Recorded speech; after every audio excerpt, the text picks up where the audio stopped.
The Benjamin Dixon Show is only possible with listener support. Go to www.thebenjamindixonshow.com to register for our blog and join the Progressive Army. And now, ladies and gentlemen, You're now about to witness the truth. It's the Benjamin Dixon Show. Welcome, ladies and gentlemen, to the Benjamin Dixon Show. I am your host, Benjamin Dixon. It is Wednesday, whatever month this is. What month is this, somebody? February 15th, 2017. Thanks so much for joining us. I think I like my old music better. I'm trying to decide. Okay, so let's start the show off just completely unprofessionally. I want you to decide which music you like better, because both of them get me crunk, but I just kind of want your opinion. This is what I was gonna go with. And now, it's the Benjamin Dixon Show. Ladies and gentlemen, You gonna dig this? the truth. Anyway, I think I just wanted to play it. All right, folks, let's get down to business. Let's talk about the news. You can call in. I probably will take a lot of calls tonight. So if you wanted to chat, tonight's the night to chat. There is a lot happening in the news, but I realize if we actually try to keep up with everything Donald Trump does, we're going to lose our minds. So I'm going to always make time to talk to you and let you get stuff off of your chest. 857-600-0518. So the phone lines will be open as soon as I get through with the first couple of stories, or first story. All right, let's rock and roll. So Adam Puzder, I can never pronounce this guy's name. He is out. Apparently the video that Oprah Winfrey had is damning enough to have shaken away a couple of more GOP votes. So he no longer could confidently depend on the votes of all of the GOP. He already was shaky with 2, but now it seems to be 6 people that are potentially voting, would not give him their vote. And so like we discussed the other night, he clearly is not going to go to a vote if he cannot count on all of the votes. And so he has subsequently withdrawn. And I misspoke. His name is Andrew Puzder. So he has withdrawn as the labor secretary nominee.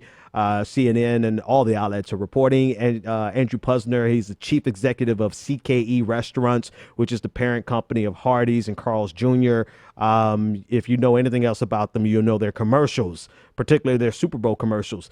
Puzder said in a statement on Wednesday, he said, quote, "After careful consideration and discussions with my family, I am withdrawing my nomination for Secretary of Labor. I am honored to have been considered by President Donald Trump to lead the Department of Labor and put America's workers and businesses back on the path to sustainable prosperity."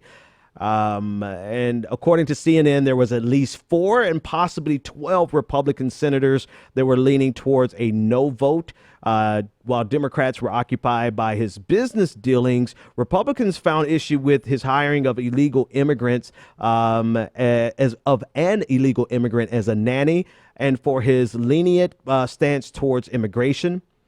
But also in the consideration was this video that Oprah Winfrey produced and sent to the Senate, which was allegedly of his wife discussing domestic violence. So this became an issue as well. Senate Democratic leader Chuck Schumer said, quote, "No matter how you cut it, there is no worse pick for labor secretary than Andrew Puzder. I am encouraged by my Republican colleagues who are starting to agree. He does not belong anywhere near the Labor Department, let alone at the head of it. Puzder's disdain for the American worker, the very people he would be responsible for protecting, is second to none." So Puzder has a long history of fighting against government regulation, fighting against a $15 minimum wage, fighting against the Affordable Care Act. Last month alone, current and former workers of Hardee's and Carl Jr.'s announced that they had filed 33 state and federal complaints against their employer. Charges included wage theft, manipulated overtime, sexual harassment, and unfair labor practices. So to be sure, for any reasonable person who's concerned about labor, Andrew Puzder was the worst pick that Donald Trump could have picked in the first place. And it just so happens that he's not only a horrible pick for labor, but he's an inconsistent pick for conservative ideology, which I think you're going to find in most cases. Many CEOs, many corporate types, not corporate types, let me be more accurate with my language. Many business owners, that's what I'm looking for, use undocumented labor because it's cheap labor, because we're addicted to cheap labor, particularly people who want to drive profits. So there's an inconsistency with any conservative pick with regard to illegal immigration because they benefit from it, especially depending on their industry. I mean, agriculture, by all means. I mean, you find a business owner in agriculture, you're going to find a business owner who has utilized illegal immigration and undocumented workers. But that was enough for Republicans to use as a justification to pull their support away. I think more than anything else, it was the embarrassment of this tape, and they found justification in the inconsistency in in Puzder's approach towards labor, towards illegal immigration, rather. All right. Let's get the party started with the first caller. Caller, you're live on the air. What is your name, comment, and or question? Hey, Ben, it's Nick from Oregon. Nick, what's going on, man? How's it going? Not too much. So I was listening to your show the other day. I'm pretty sure it was Politics and Grits, but we're talking about, obviously, the whole left punching, black bloc tactic and stuff. Yeah. And I wanted to kind of bring this back because, I mean, you guys we're roughly finished up on this conversation, possibly, but specifically, I don't know if you heard that Milo is going to be debating with Bill Maher, or debating, quote unquote, but on Bill Maher's show. Yeah. No, I didn't, so the whole, but okay. Giving... Yeah. Yeah. So like it goes back to the whole conversation about like giving people like Milo or Richard Spencer or whatever too much attention. Yeah. And I think that's like while we left punch about, oh, hey, people who protested are bad, people like Bill Maher are giving him even more press on that. And that might be interlinked. But then the last point I wanted to make was that, and I was trying to follow up on this to like give you guys more info, but I had seen something through my feed talking from a student who was going to that college and was in that town, Berkeley, and they had taken so many steps and so many actions before it had even come close to the day that he was supposed to be there.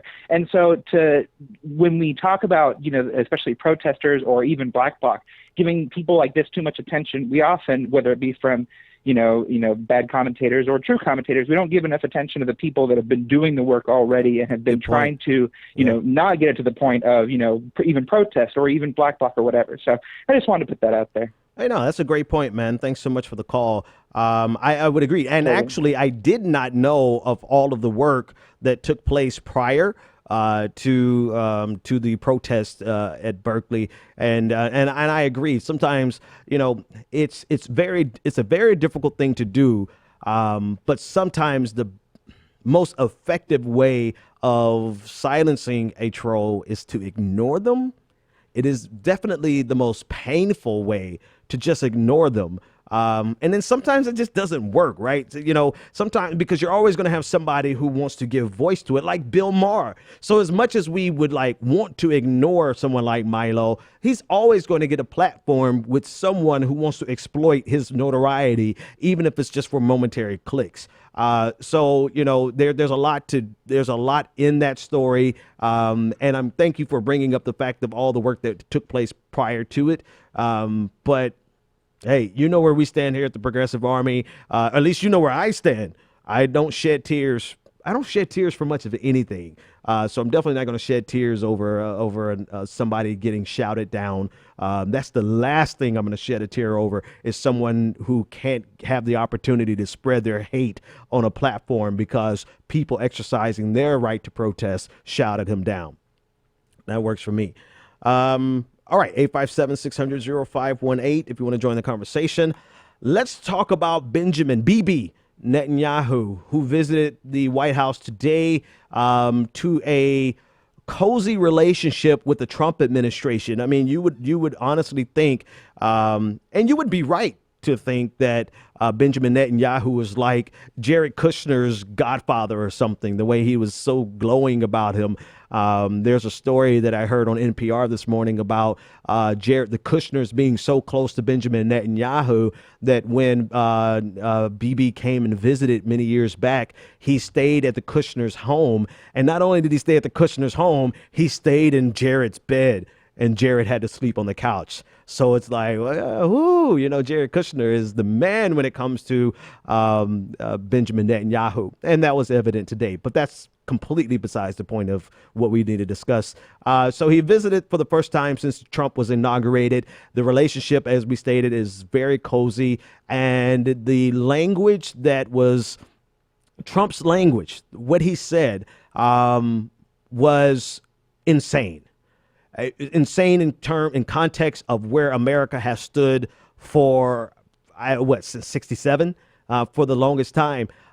So the two held a joint press conference, and Trump exclusively. What was interesting about it was Trump exclusively called on conservative news media outlets. This was to avoid any real questions, first of all, but particularly any questions with regard to Michael Flynn and with regard to the four staffers that the New York Times claimed had regular communications with Russian intelligence officers during the election. So in order to avoid that, he called on outlets like Town Hall and CBN, the Christian Broadcasting Network, Pat Robertson's network. I mean, even as a Christian, the network I know is pretty damn ridiculous. Like, even as a kid, before I became a skeptic, I knew CBN was pretty much ridiculous propaganda. But that's who Donald Trump decided to call on, and they didn't disappoint him. They asked highly frivolous questions, and even with Justin Trudeau, he only asked questions from the Daily Caller and Sinclair Broadcasting. So Donald Trump is employing the tactic of calling on only on friendly outlets, conspiracy theory outlets, people who will pander to his conspiracy theory side. But in terms of the content and the substance of what was said, he had a couple of key statements, and I want to quote him directly. He said, quote, this is Donald Trump. He said, quote, "I'd like to see you hold back on settlements for a little bit." Soft pedaling his previous statement last week, stating that the increase in settlements would destabilize the potential for peace. So he soft pedaled that in front of Benjamin Netanyahu. And then he said, "I'm looking at 2-state and 1-state. And I like the one that both parties like. If Israel and the Palestinians are happy, I'm happy with the one they like the best." Now, at face value, it simply seems like a weasel statement to try to please everybody. But this completely undermines the U.S. position, which has always been a 2-state solution. And he shifted that as a matter of policy because his word carries weight. Every word he speaks carries weight. And so now the official U.S. position is not a 2-state solution. It's whatever works. Part of me feels like that's 100% intentional. And part of me feels like, can this guy really be this dumb? And maybe he's just playing the dumb card to get exactly what Benjamin Netanyahu would want. Whatever works.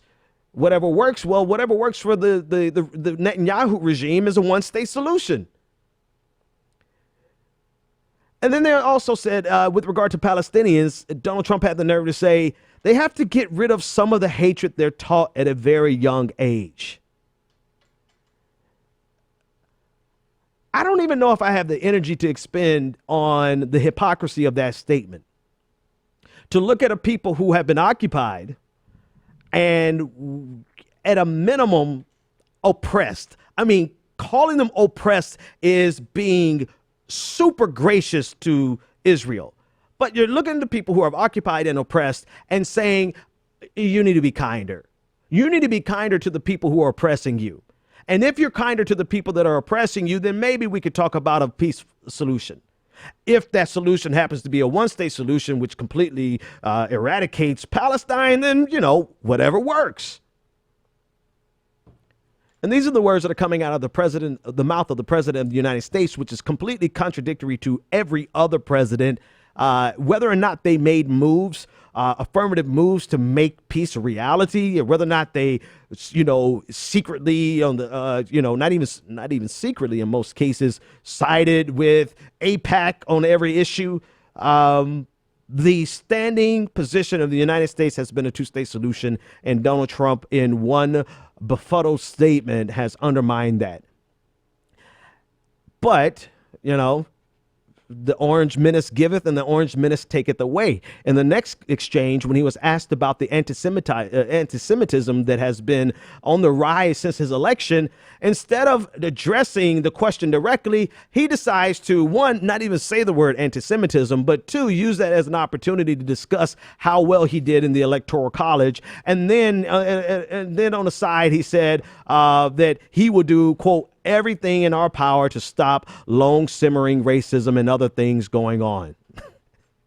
But he would not say anti-Semitism. So in one breath, he's going to say, well, whatever works for Israel, but he's not willing to address anti-Semitism. It's almost a masterstroke of the relationship, the perverted relationship, the perverse relationship between white nationalism, extreme right-wing nationalism, and Israel, and the right wing of Israel particularly, right? It's almost a masterstroke if it wasn't coming from someone who I honestly don't think he knew about a two-state solution or a one-state solution prior to checking Wikipedia before Benjamin Netanyahu came to town, or whatever Jared Kushner told him over drinks. But again, as we discussed, like with Michael Flynn, incompetence and malice, whether they are incompetent and they do something stupid, or whether they're malicious and they do something malicious, whatever the source of it, the result is the same. The result is the same: is a slap in the face of the Palestinian people, a slap in the face of American policy, past policy with regard to two-state solution, and then a subsequent slap in the face of Jewish people around the world, because he can't even bring himself to say anti-Semitism, nor could he bring himself to mention the Jewish people in his Holocaust Remembrance Statement. A couple of responses across interested or stakeholders in this story. The Anti-Defamation League said, quote, it's troubling that the POTUS failed to condemn the real issue of anti-Semitism in the U.S. today. And then the Jewish Voice for Peace said the Jewish Voice for Peace statement, they actually gave quite a long statement. They said, today, Trump and Netanyahu spoke of their shared values of democracy and respect for human rights. These are alternative facts. I think that's probably just as good of a spot to stop discussing it. These are alternative facts. So next week we'll be bringing back Matt Sinkowitz, Professor Sinkowitz from Boston College. We have pretty good conversations with regard to this. We'll discuss it in depth with him, and also I'll be bringing on either a colleague of his or a counter voice, just so that we could dig into the conversation a little more. A Palestinian guest to just, it's insane. But we have to dig into it even more, because if we're not going to have the conversations outside of the media, we have to have those conversations in the media. All right, 857-600-0518 if you want to join the conversation. Last night we talked about North Korea, and we talked about the assassination and the death of Kim Jong-un's half-brother. CNN is reporting, actually the Washington Post also is reporting that the woman in the closed circuit television image has been arrested in connection with the death of Kim Jong-un's half-brother. This is according to Malaysian police. If you've seen the image of this, and just kind of as an aside, who said it? Somebody said it earlier, but it seems as though Kim Jong-un troll game was on 100 because the woman there was two women, but the woman who's been captured, she was captured on an image, in a video image, and on her shirt in the airport after having poisoned Kim Jong-nam, her shirt said LOL. I'm sorry. This is a terrible story. It's horrible when anyone dies, but it does seem like Kim Jong-un was trolling the hell out of everybody, but particularly his brother. So he was traveling on a fake passport en route to Macau. One woman grabbed his arm and the other woman sprayed liquid in his face and then held a cloth over it for 10 seconds. They were in the check-in area and no one nearby seemed to notice. So inside the terminal, Kim Jong-nam said he was feeling dizzy and apparently unable to see. He stumbled onto one of the counters seeking help. And as we discussed last night, they took him to a clinic. And after taking him to the clinic, they tried to get him to a hospital, but he died en route to the hospital. So the one woman was detained in Malaysia's Kuala Lumpur International Airport. She was carrying a Vietnamese travel document. Investigators are awaiting the result of an autopsy of his body. Kim is believed to have been poisoned, according to South Korea's National Assembly Intelligence Committee, but it has not been absolutely confirmed. We probably will have some confirmation before you watch this clip on tomorrow. Police said the North Korean diplomats tried to stop the autopsy, insisting that the body be released to them. A Malaysian police official told local reporters only that the poison was, quote, more potent than cyanide, but declined to say exactly what it was. What's interesting, well, there's a lot interesting about this story, not only the intrigue, and it sounds like something out of a spy novel, but what's interesting is that historically, whenever there's a dynastic regime change, right? Not even a regime change, but particularly the passing of the baton from the father to the son, you can see throughout history where the brothers would kill each other, and whoever was left was either the king or the person who was appointed king would kill all of his brothers, whichever one came first, depending on the particular circumstance. And this seems to be the case with, at least that's the speculation, right? And you have to ask yourself, Kim Jong-nam, he was in Malaysia. He was trying to get away from North Korea. It looks to me that he had no desire to, usurp his brother's authority. But I mean, this is almost like biblical. You see, stories throughout history where they hunt you down no matter where you are, and if you are a threat to the throne, you die. And I think this might be underscored by the fact that Kim Jong-nam had a more cozy relationship, let's call it like that, with China. That he was the preferred heir to the Chinese government. So in a way, regardless of whether or not Kim Jong-nam directly posed a threat to his brother, the fact that he had a better relationship with China could be the reason that they hunted him down in Malaysia and allegedly, because all of this is speculation, assassinated him. All right, let's keep trucking. So Jim Mattis, Secretary of Defense, has found a way of both reassuring NATO, but also transmitting Donald Trump's core message with regard to NATO, which is essentially pay up or we're going to adjust our commitment. All right, so U.S. Defense Secretary Jim Mattis on Wednesday issued a sharp ultimatum to NATO, telling allies that they must start increasing defense spending by the year's end, or the Trump administration will, quote, moderate its commitment to them. Now, this does bring some assurances to NATO, but it also, as we stated, lays down an ultimatum stating that you need to increase your commitment. One of Donald Trump's key issues during the campaign was that the members of NATO are not carrying their weight. And there is some legitimacy to that, right? So he's not completely wrong. I mean, if you look at NATO's budget, The United States is carrying, obviously, with the most developed or the largest economy. The United States is a percentage of their GDP. We're paying 3.6% of our GDP towards NATO's budget, compared to other nations that are not meeting their 2% commitment. So you have the United States, who's, of course, we're meeting our commitment. Greece at 2.4%, Poland at 2.2%, the United Kingdom at 2.1%, and Estonia is meeting it directly at 2%. Every other nation, including France, Turkey, Norway, Croatia, Portugal, Romania, Albania, Bulgaria, Denmark, Germany, even Germany, as strong as their economy is, every other nation is below the 2% commitment that is outlined in NATO.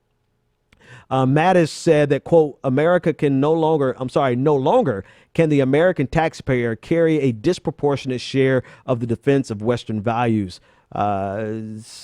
He also noted Russia's 2014 annexation of Ukraine's Crimea region and the Islamic State of Iraq and Syria's hold over power of parts of Iraq and Syria, and said that, quote, some in this alliance have looked away in denial of what is happening. And despite threats from the east and south, we have failed to fill in the gaps in our NATO response force.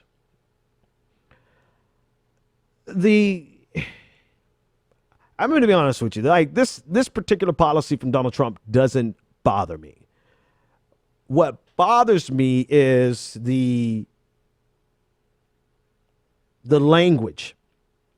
What bothers me was the language of his language was reckless. Donald Trump's language was reckless, and it undermined the post-World War II order. And it was unnecessarily reckless. Now, if you want to get more out of NATO members, why not? I mean, they committed to it, pay up, right?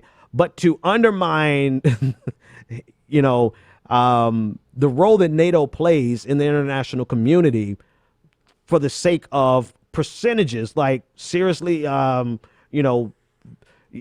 difference of Lithuania going from 1.1% to 2% probably would not create enough relief for the American taxpayer as a whole, not even individually, clearly not as individuals, but the body politic in America. We're not going to save that much money by Lithuania going from 1.1% to 2%. So the bellicose language that Donald Trump had towards NATO was so unnecessary in the sense that it was destabilizing.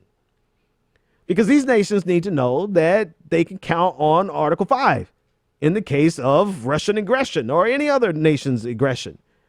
And so it was unnecessarily destabilizing for, the cost benefit analysis. You're not going to America's not going to save that much. Maybe we go down from 3.6% to 3%, maybe, right? And I'm sure that translates into, several billion dollars. I get that. But still, in the greater scheme of things, the risk that Donald Trump was creating, or the destabilizing effect that Donald Trump was creating, did not justify the cost that we would save with NATO.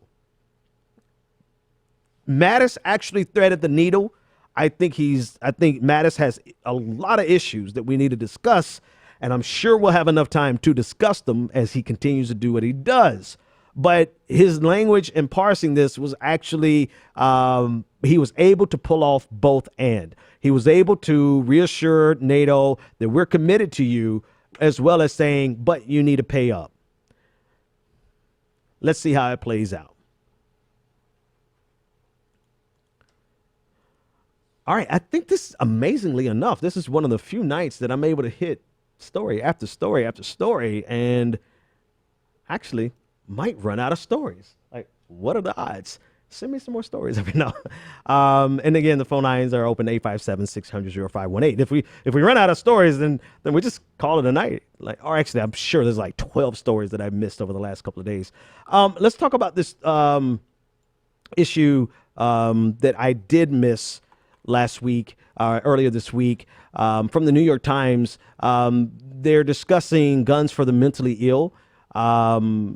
And so, according to an editorial in the New York Times discussing the rule that is being proposed, It would have required the Social Security Administration to add about 75,000 people currently on disability support to the National Background Check Database and deny them gun purchases. The rule was focused narrowly on disabled individuals who require a trustee for personal management. Now, these individuals who suffer from things like schizophrenia, psychotic disorders, and other problems to such an extent that they are unable to manage their own financial affairs, their own personal financial affairs, and other basic personal tasks without help, they are no longer prevented from getting access to weapons. An existing law bars gun purchases to people who are, quote, adjudicated as mentally defective or involuntarily committed to a mental institution. But enforcement of that law has been, over time, pretty spotty. But Charles Grassley, Republican of Iowa, envisioned people with an eating disorder being barred from buying a gun. So what we've done is we've taken an absurd conclusion, logical conclusion, right? We've taken an absurd example and used this as a means of opening up, the ability of people who are not mentally competent enough or developed enough to take care of their personal finances or themselves as an individual now have access to getting guns. So part of me wants to be gracious and consider people who take the Second Amendment as just a, non-negotiable, and that any infringement on that is an infringement on the right to bear arms. But this is just damn insane not to be ableist in an ableist story. I don't know if I have the language to not be ableist on this. But this is absurd. There we go. This is absurd. Because even if you are an absolutist on the Second Amendment, we can all agree, or we should be able to agree, that a person who is not developed enough or mentally stable enough to take care of themselves should not be able to purchase a gun. But it would seem that people who believe in a strict interpretation of the Constitution on every other issue feel flexible enough with the Second Amendment to make exceptions, or to include, rather, not make exceptions, but to include mentally unstable and the mentally ill.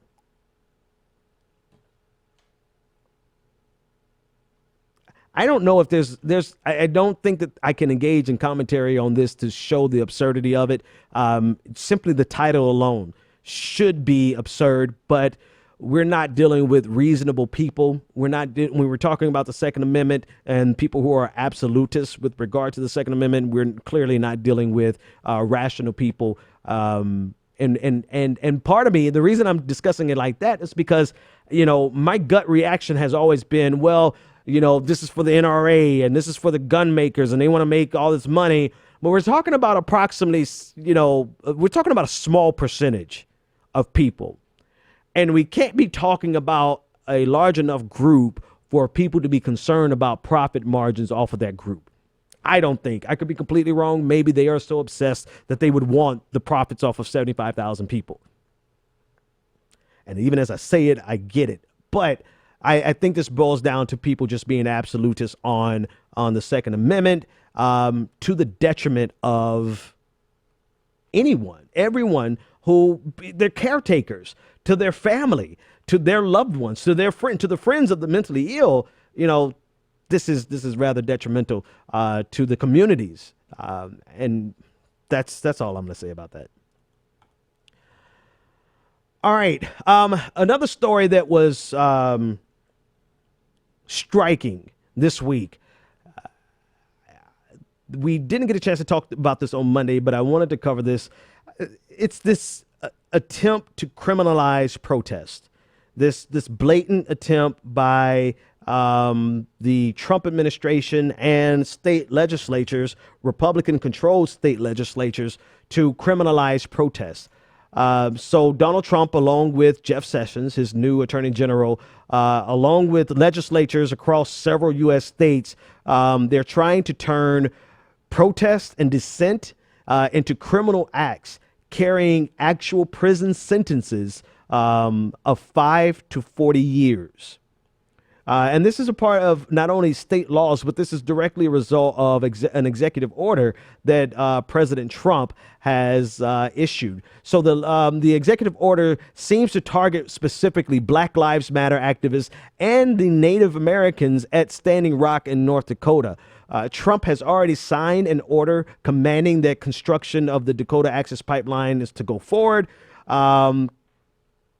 And if you recall, when he was signing that order, when he was discussing signing the order, he said that he had not heard any complaints and he had not seen any controversy or any opposition to the plan. But the executive order says that it is intended to prevent violence to police officers and call for a review of existing laws with an eye toward proposing new legislation that will define, quote, new crimes of violence and establishing new mandatory minimum sentences for existing crimes of violence against federal, state, tribal, and local law enforcement officers. In addition to the executive order, there's several states that are ratcheting up the pressure on nonviolent protesters. Another bill is under consideration in Minnesota. It's called the Minnesota Public Safety Personnel Protection Act, and it would require a minimum of 12 months in prison and a fine of up to $10,000 for any protester who obstructs police or other public employees. Not resist arrest, not assaults a police officer, but obstructs police officers. Here's the thing. Trying to prove that you're innocent in a case like that, you're going to need, according to this law, you're going to need video surveillance. You're going to need to prove that the police officers provoked an incident. But the irony of this is that filming the police in many states and jurisdictions itself has become illegal. Republicans in Washington state have proposed a plan to make any acts of civil disobedience that qualify as, quote, economic terrorism a felony. What the hell is economic terrorism, you may be wondering? Well, in many cases, it's whatever the local police and prosecutors say it is. It could include boycotts, or it could include protests that take place inside of a place of business that could cause business to decline momentarily. But if they deem it to be economic terrorism, you can be arrested. Now, with any executive order and with any law, the question is, will it stand up to constitutional scrutiny? The reality of it is a lot of these things are probably so unconstitutional, they would not survive the lower federal court. Of course, it would always go up to the Supreme Court. But the problem is, in between the time someone actually files a lawsuit, and maybe I should call this the gap problem, right? So, yes, this will be challenged just like his executive order banning Muslims. But the problem is, in between the time someone is arrested and a lawsuit is filed and it reaches the Supreme Court and we find it to be unconstitutional, which I can't imagine how this won't be unconstitutional, depending on the makeup of the court. The reality of it is, in that gap period, people will be arrested, people will be tried, and protesters will be found guilty and begin sentences.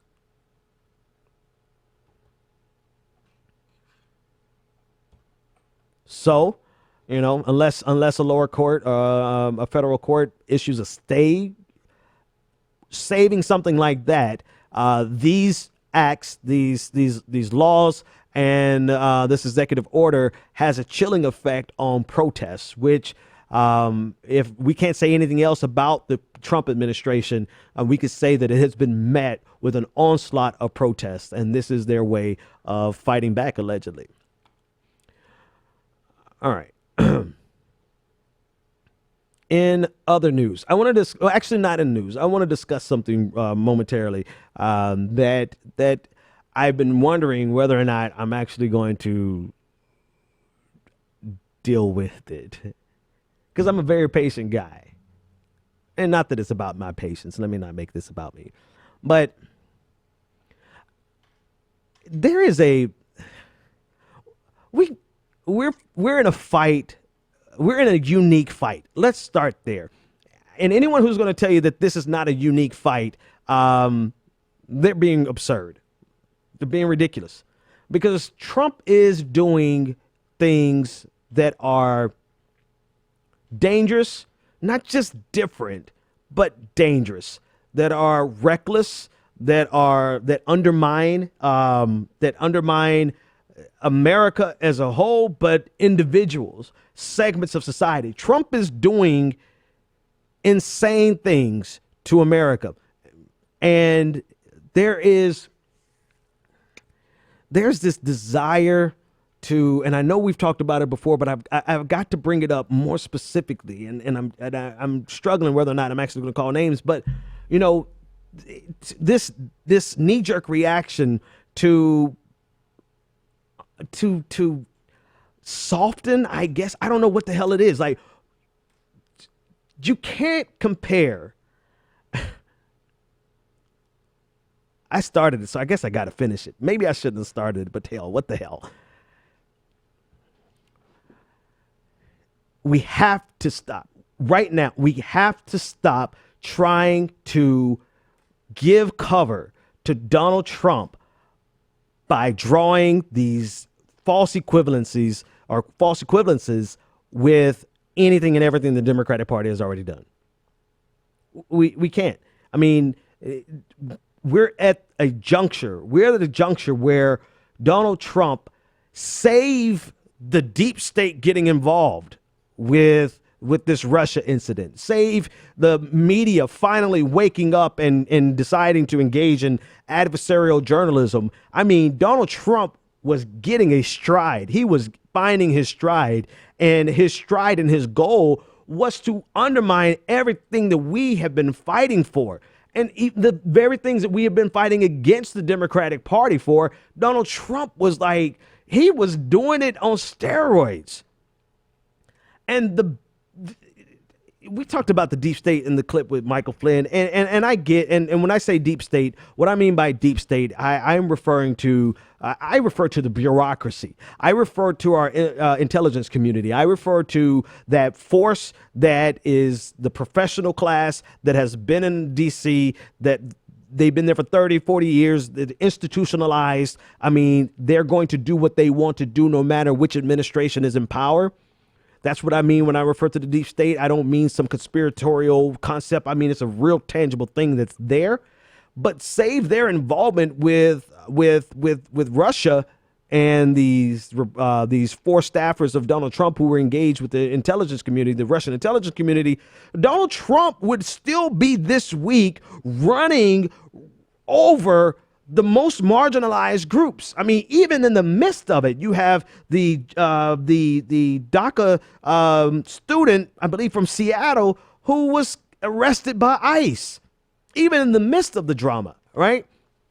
And even in the midst of all of these things that are, but yet and still, we have so many voices, content creators, people who have audiences, not individuals. We have people who are spending a lot of time on, well, you know, you weren't concerned about it when.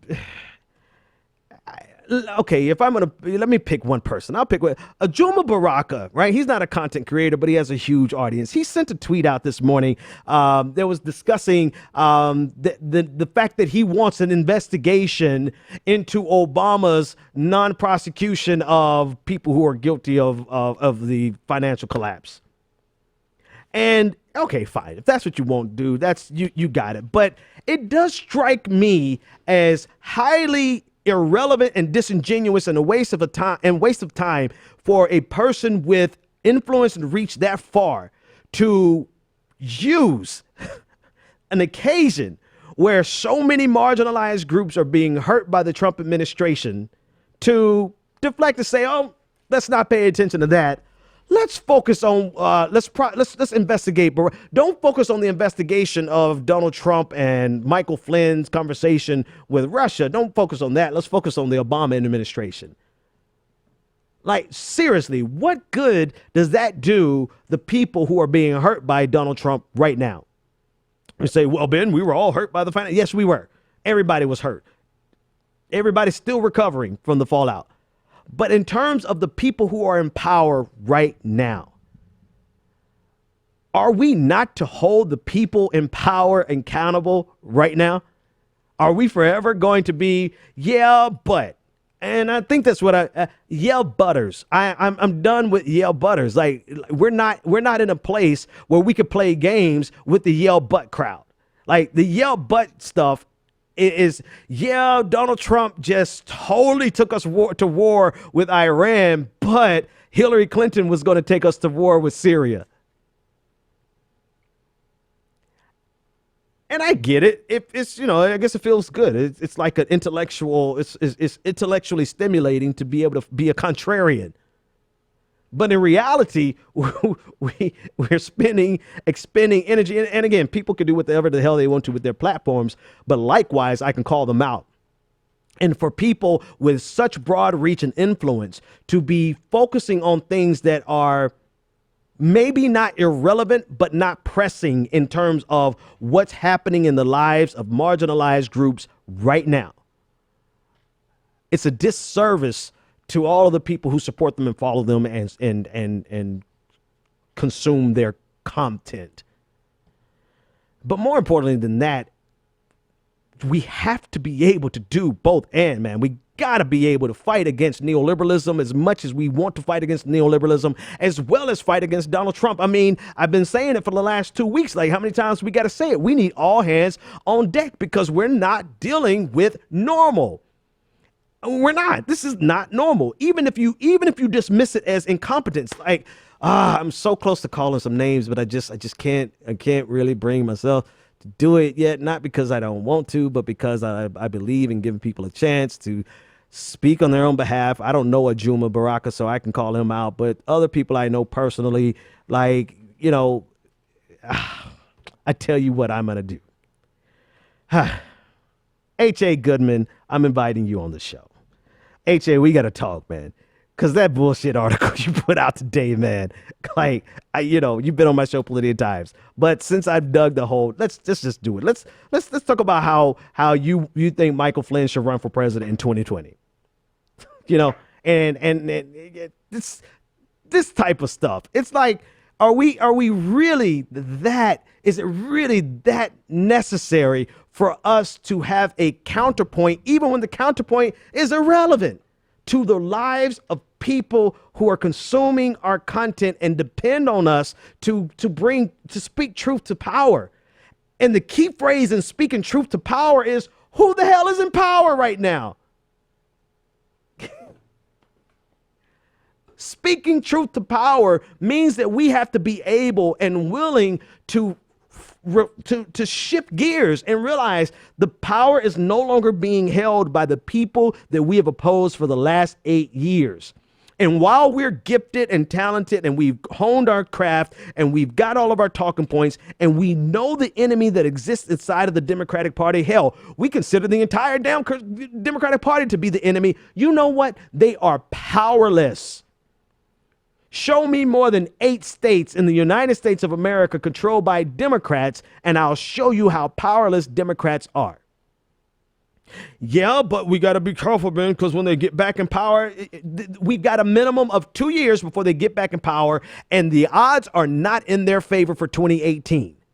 So there's a good chance we're going to have a minimum of 4 years of the Republican Party being in full control of our government, doing everything that they want to do.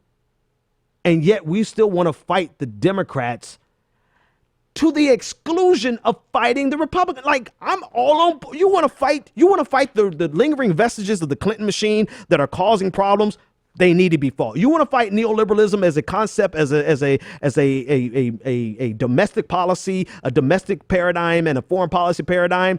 Let's do it, because it is a problem. You want to address the party structure and how they have disenfranchised their own party members to the extent that they lost the. Let's discuss that. But to do that and completely absolve Donald Trump and everything he is doing and not holding them accountable is malpractice. Is complete malpractice. Or you're just a Trump supporter.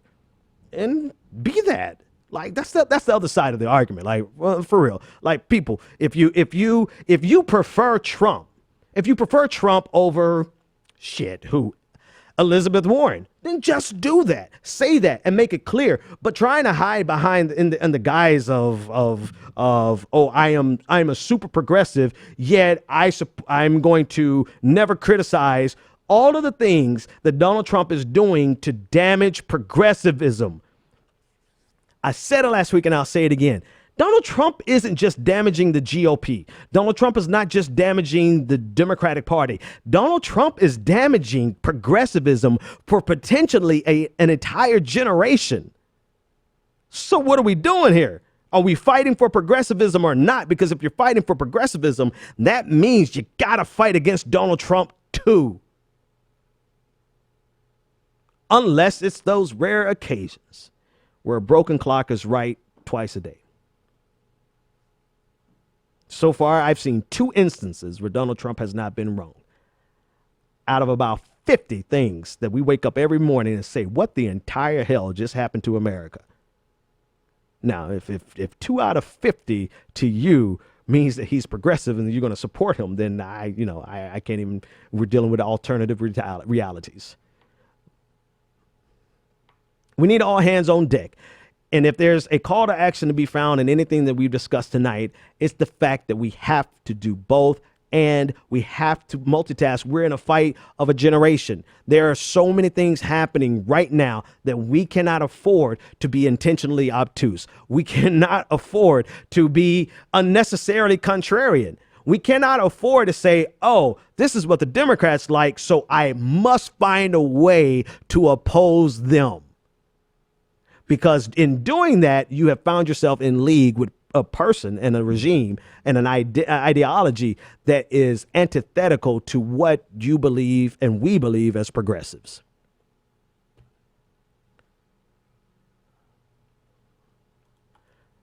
Caller, you're live on the air. You've been so patient. Yeah, What's your name? Scotty. What's your name? Oh, Scotty, my dude. What's on your mind, man?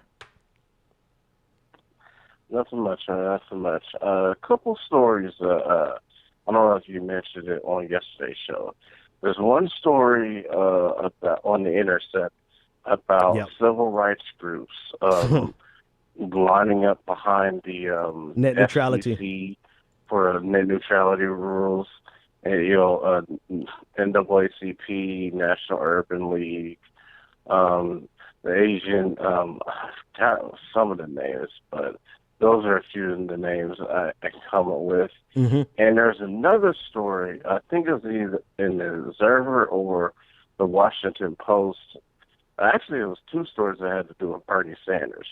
There was one where they asked, Chuck Schumer asked Bernie Help Sanders us, Bernie. Don't let them yell at us. Yeah. And then there's another story where they asked to calm down the natives, and it's just like they don't understand. They don't understand the progressive movement. They don't. It's like they think that all they have to do is just get him out there. If anything, that will just damage his credibility. Absolutely. You see what happened to Elizabeth Warren, so. You see what happened. Everybody sees what happens when he endorsed Hillary Clinton. Like, he was no longer. I mean, come on. I think they have no clue. I think Joe Manchin was included in that conversation, which was hilarious to me. Like, of all people, you think Bernie Sanders is going to be able to stop a progressive backlash? And it's not even just progressives, right? And you got some neoliberals out here who are protesting these people now. So, if they think Bernie Sanders could stop progressives from protesting these neoliberals, they clearly have no clue what they're doing, and they shouldn't be in politics. But in terms of the story you're talking about on The Intercept with net neutrality, I actually caught that article this morning from Eddie Glaude. He shared it on Twitter. And it's the same story, right? And this goes back to exactly what I was saying, right? The people who we're fighting in this case, we're not just fighting against neoliberals in this case. We're fighting against neoliberals.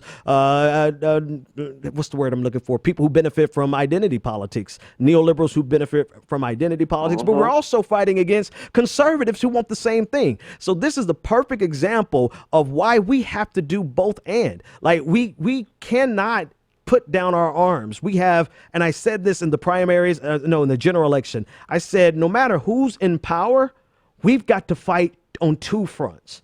We got to fight against the people who ultimately, and I'm glad you brought this up because it's bringing one last thought that I want to say. We have to fight against the people who want and expect our vote, who are undermining our best interests. We have to keep that fight going. But then, two, we have to fight against the people who don't want our vote, don't care about our vote, and they're trying to hurt our best interests. We got to fight all of them. Like, this is not for the faint of heart. This is for people who can be consistent and be able to fight on two fronts. But one last thing I want to say. Thanks for the call, man. The last thing I want to say. Holy crap.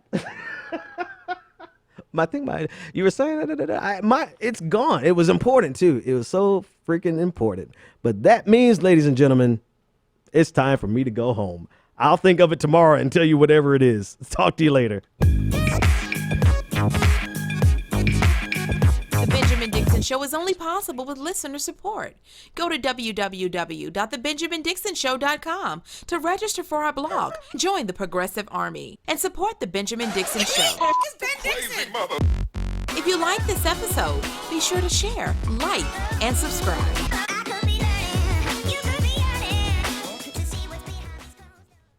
Consider becoming a Patreon. Go to www.patreon.com/The BPD Show and support The Benjamin Dixon Show.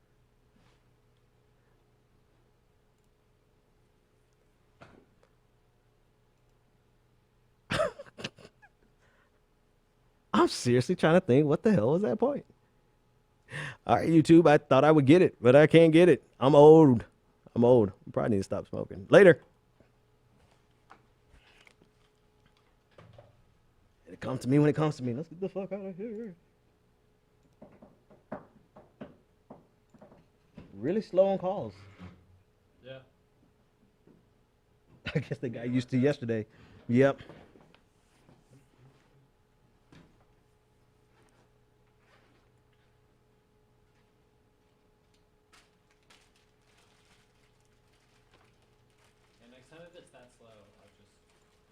Yeah, I would have read that last story. That's fine. But anyways.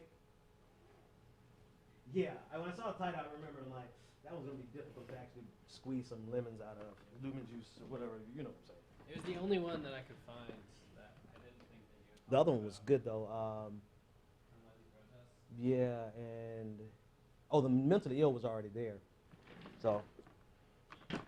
What it was that I don't know why, but I was much more efficient with just doing the stories. I think all of them were like 4 minutes long. I'm like, holy shit. Yeah. So I'm gonna watch tonight's show again and try to figure out like. Well, it seemed really smooth to me listening to you. Am I still streaming? Hey YouTube! Did we say anything rude? Did we say like fuck them or anything like that? We didn't do that.